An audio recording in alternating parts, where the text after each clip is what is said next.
Visi taču redz, kas notiek. Nu, visi redz. Arī tajā pašā valdībā viņi redz, kas notiek. Nē, nu, bet saprot, visi jau sastāv no tādiem maziem kubiciņiem. Ja? Un, ja visur ir problēmas, nu arī mēs taisījām kapitālo remontu banku sistēmā. Mēs iebraucām pretējā grāvī.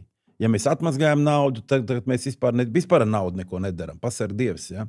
Kādas nav atskaites un cik tu atbaidi visus investors. Neviens nenāk uz šejienu, tāpēc, ka tu nevar atvērt rēķinu, tāpēc, ka tev prasa nezinu ko. Un viss tās, ak, Dievs, kas tur viss nav. Nu, tad atkal grāvis.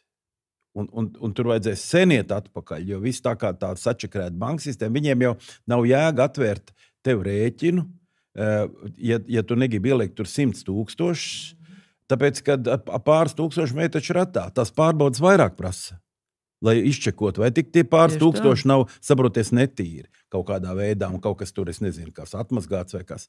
Nu jā, tā, un šitāds visādas muļķības ir gandrīz visās jomās, par birokrātiju bišķiņ parunājām, jā, tev neļauj normāli strādāt, tev pa daudz visu, ko prasa, tev netic absolūti, tev dzenā no pirmā santīma, tev teiksim, uzliek sodu, ka tu jau 10 santīmu pārkāpis un tā tālāk, un dzenā tos 10 santīmus, tērējot 10 eiro.